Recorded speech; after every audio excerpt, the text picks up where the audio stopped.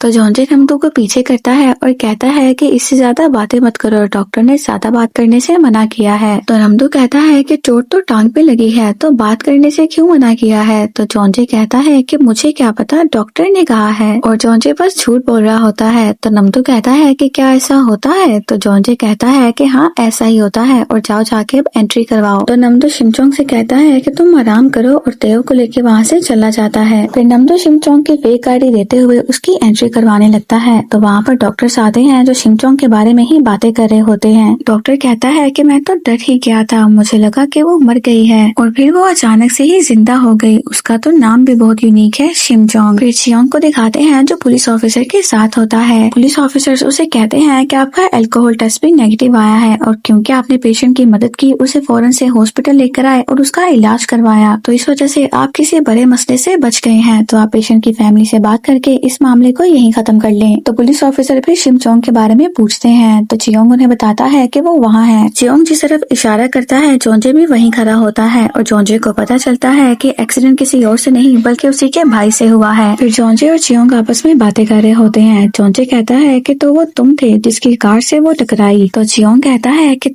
मैं तुम्हारा बड़ा भाई हूँ जोंजे। तो जोंजे कहता है कि बड़ा भाई, ये हैप्पी फैमिली वाली बातें तो तुम छोड़ ही दो, तुम बस मेरी बात का जवाब दो कि तुम्ही ने उसे उसे कार से टक्कर मारी तो जियोंग कहता है कि वो लड़की खुद ही मेरी कार के सामने आ गई, ये एक एक्सीडेंट ही था। फिर हमें फ्लैशबैक दिखाते हैं जहाँ पर जोंजे की मोम का फ्रेम टूट गया होता है। जियोंग कहता है कि ये मुझसे गलती से गिर गया तो जोंजे कहता है कि गलती से, तो जियोंग कहता है कि हाँ गलती से, मैं बस तुमसे MP3 मांगने आया था, मुझे नहीं पता था कि ये तुम्हारे डेस्क पे पड़ी हुई है और फिर इस फ्रेम पे मेरा हाथ लग गया और ये टूट गई, आई एम सॉरी बाबा। तो जोंजे के डैड कहते हैं कि कोई बात नहीं और जोंजे से कहते हैं कि मैंने तुम्हें कितनी देर पहले कहा था कि तुम इस फ्रेम को बाहर फेंक दो। जोंजे कहता है कि अगर ये तुमसे गलती से गिरा होता तो इसके इस तरह से टुकड़े ना हुए होते, तो इसका मतलब है कि तुमने इसे जानबूझ के तोड़ा है। तो जियोंग कहता है कि नहीं, ऐसा बिल्कुल नहीं है, मैं कसम खाता हूँ। तो जोंजे के डैड कहते हैं कि अब बस करो, तुम्हें पता भी है जब तुम अपनी माँ को देखते रहते थे और इस फ्रेम को साफ करते रहते थे तो मुझे कितना दुख होता था, अब बस इसे उठाओ और फेंको बाहर। तो जोंजे के डैड के जाते ही जियोल इविल स्माइल देता है तो जोंजे उसे मारने लगता है। तो जोंजे के डैड वापस अंदर आते हैं, जोंजे को पीछे धक्का देते हैं और जियोंग को उठाते हैं। जियोंग के बाजू पर चोट लगी होती है, फिर वो जोंजे को जोर से थप्पड़ मारते हैं और जियोंग को हॉस्पिटल लेकर चले जाते हैं और जोंजे के बाजू पर भी चोट लगी होती है और जोंजे रोने लगता है। फिर जोंजे जियोंग से कहता है कि तुमसे कुछ भी ऐसे ही नहीं हो जाता, ये मैं अच्छे से जानता हूँ। तो जियोंग कहता है कि ऐसी बात नहीं है जोंजे, तुम्हें क्या लगता है कि मैंने उसे जानबूझ के मारा है। तो जोंजे कहता है कि ये बात तो मैं जानता हूँ कि तुम कभी खुद ड्राइव नहीं करते और अगर तुम खुद ड्राइव कर रहे थे तो यकीनन चोरी छुपे तुम कहीं जा रहे होगे। तो जियोंग कहता है कि कोई नॉवल लिख रहे हो क्या आजकल, और जाने लगता है। जोंजे उसका बाजू पकड़ता है और कहता है कि मुझे बताओ, क्या तुम मेरा पीछा कर रहे थे और इसीलिए तुमने उसे हिट किया है ना। तो जियोंग कहता है कि तुम पागल हो गए हो क्या, मैं ऐसा क्यों करूँगा। जोंजे कहता है कि कुछ अर्सा पहले भी तुमने मेरे पीछे आदमी लगाया था और अगर तुमने नहीं लगाया तो यानी तुम्हारी मोम ने लगाया होगा। जियोंग कहता है कि बहुत हो गया जोंजे, और आखिर मेरी मोम ऐसा क्यों करेंगी, और मैं जानता हूँ कि तुम ऐसी बातें क्यों कर रहे हो, आखिर तुम हो कौन। तो जोंजे कहता है कि मैं अपने बाप का हकीकी बेटा हूँ और तुमसे बात करने का क्या फायदा, जाओ जाके अपने बाप को इम्प्रेस करो, हम दोनों जानते हैं कि तुम्हारे पास इसके अलावा और कोई काम नहीं और मेरा पीछा करना बंद कर दो। ये कहकर जोंजे जाने लगता है तो जियोंग को उसके डैड की कॉल आ जाती है। जियोंग कहता है कि जी डैड, बस अभी अभी इन्वेस्टिगेशन खत्म हुई है, आप मेरी इतनी फिक्र ना किया करें, मैं बिल्कुल ठीक हूँ और मैं थोड़ी देर में पहुँच जाऊंगा घर। और जोंजे भी ये सब बातें सुन रहा होता है। फिर जियोंग मिस्टर नाम के साथ और उसके डैड के साथ घर जाने लगता है। जोंजे उन्हें जाता हुआ देख रहा होता है, लेकिन जब जोंजे हॉस्पिटल में जाने लगता है तो मिस्टर नाम जोंजे को देख लेते हैं और फिर यहीं पर हमारी एपिसोड कंप्लीट हो जाती है। See you in the next episode.